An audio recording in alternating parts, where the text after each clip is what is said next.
What's up, guys? EDA Talk Sports here, back with another video. And guys, the Premier League season is back, and it's back with a bang. Man United versus Fulham, first game that we have to review this season, and it was one that obviously we were looking forward to. Friday night football is back, and a lot of questions around United as a team.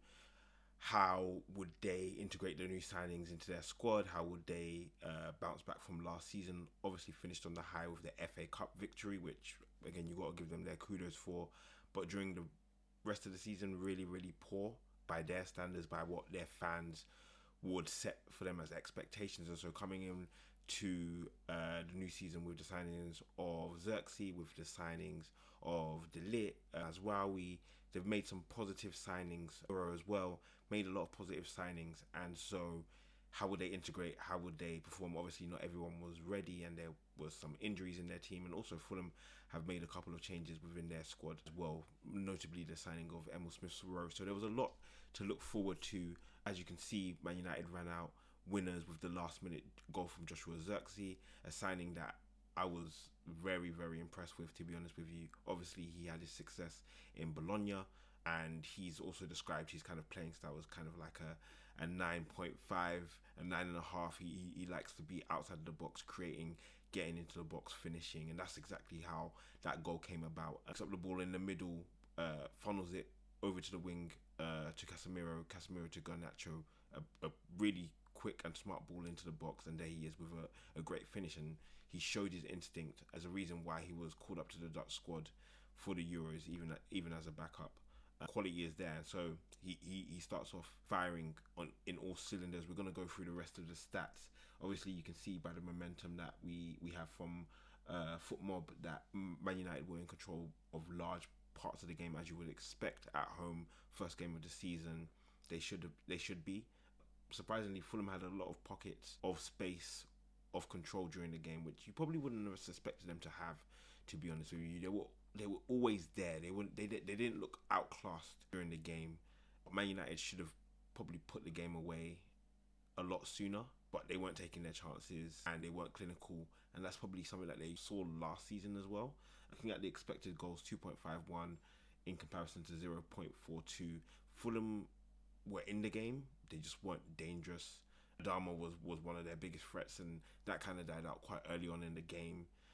14 shots to 10. Again, Fulham were having enough chances, just weren't making them count. And for Man United, again, it's that clinical nature. Four big chances, and only one was put away. And it'll be interesting to see if that Zirkzee chance was considered a big chance, because he picked it up. Like, it was a really smart finish, and a finish that I really appreciate from a striker. Looking at the events as well, we had a couple of early yellow cards in the game. I want to talk about Mason Mount for a small brief period, but it's not good enough. And if I was a Man United fan, I would be furious. You're earning 250 to 300k a week. We spent, I don't know how much it was, 50 million plus on you. Last season, you started 5 Premier League games. Not all of those were down to injury. You just weren't performing good enough. And in your first game of the new season, for me, you were one of, if not the worst player on the pitch. Not good enough. Calvin Bassey had a shaky game. Same with Harry Maguire as well. I wasn't impressed, and I think as the defence starts to grow and mature for Man United, he will eventually be phased out, because I think Ten Hag tried to do it before and it didn't really work.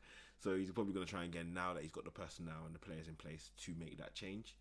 Amad Diallo came off for Garnacho. I think that was a necessary change. Diallo didn't have an impact, and I expect a lot more out of him. Same time, Zirkzee came on. 2 changes which were really impactful, and you've got to give your hats off to Ten Hag for those changes in particular. The rest of the game kind of flowed as it did. Key goal coming late in the game, as we mentioned, from Zirkzee. Going into the individual players and standout players, for me, I'm going to start off negatively here. Firstly, kicking off on the Man United side, I'm going to go across their lineup, excluding Bruno, who I thought was actually quite impressive today. Rashford, Mount, Diallo. I'm going to focus on Mason Mount. Again, I've spoken about how much was spent, how much he earns, what he should be doing within the team. For me, he's just a runner. He runs around, he presses, he works hard. Great. That's not what Man United and a club of Man United stature needs. That's the job of Casemiro. That's the job of Mainu. plus some. Not for my attacking midfielder or someone that I'm looking at for a creative force or a creative spark. He's not giving that to them. For me, I wouldn't even facilitate him in my first team, if I'm being honest with you. I would facilitate getting a combination of Zirkzee and Højlund when he's fit, and Bruno into the team. A lot of creativity around my physical players, so the Rashfords, the Garnachos, the Højlunds, getting creativity around them and people who can link up. Mason Mount's not going to do that for you. He's going to work hard, and that's about it. And I like Mason as a player, but I feel like he's not showing full talents, and that's really disappointing. Apart from that, in the Man United team, I was impressed across the board. Mazraoui, big fan, have been for a long time.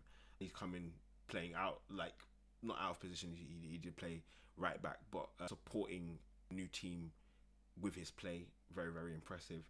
And him and Dalot, you know, did a good enough job. The whole of the back line, I think, did a good enough job. Maguire, I wasn't totally sold on, but was solid enough. Martinez was solid, and so that's an impressive improvement from what we'd seen. But for Man United as a whole, I'll be honest with you, wasn't overly impressed. I thought they were, you know, slightly better than Fulham, but like they don't seem to be a threat for the top three so far. They don't seem to be a threat for the title, and I think that's not their expectation. I think getting a top 4 qualification will be the big thing for them. And even that, I think off that performance, I'm not 100% sold as of yet. They're going to have to keep pushing. In my predictions and the video that we released earlier, I had them as 4th because I think with the signings that they've made, and if they deploy them correctly, they could have a really, really good impact, but that's yet to be determined. Fulham, on the other hand, very careless. So careless with the ball. I know they may have more of a counter-attack philosophy, that's fair, but you cannot be that wasteful with the ball and expect to beat these big teams consistently. They did it last season, fair dues to them, but you've got to get better. Who in the midfield, who in that team is taking care of the ball? Because Bassi doesn't take care of the ball from a centre-back position. I like the guy as a defender, but in possession, him and Diop dilly-dally on the ball, a little bit too much for my liking. In attack, no one wowed me. Iwobi was wasteful, lost the ball continuously. Expected more from Muniz, expected more from Smith Rowe, expected more from Toure as well. So across the board, expecting a lot more from Fulham. But that's, again, the reason in my predictions I didn't rank them as high as they finished last season. Purely because I think there's something missing within that team. A spark, an energy, an effort, whatever it may be, quality in the midfield, whatever it is, it needs to be surfaced, because if they continue to play like this and the level of the quality in the Premier League continues to rise, they're going to find themselves in trouble. They are. But great to have the Premier League back, first game back. Congrats to Man United for the win, last minute winner. No better feeling for returning football fans to see. Unlucky for Fulham, they'll probably bounce back and will look to bounce back in their next game. Guys, we're going to have a lot more reviews of the games coming up. We're also going to have a quick preview of the games for the rest of the game week. Thank you for watching. Make sure to like, subscribe, and make sure to leave a comment on the game that you're looking forward to most this weekend. Peace.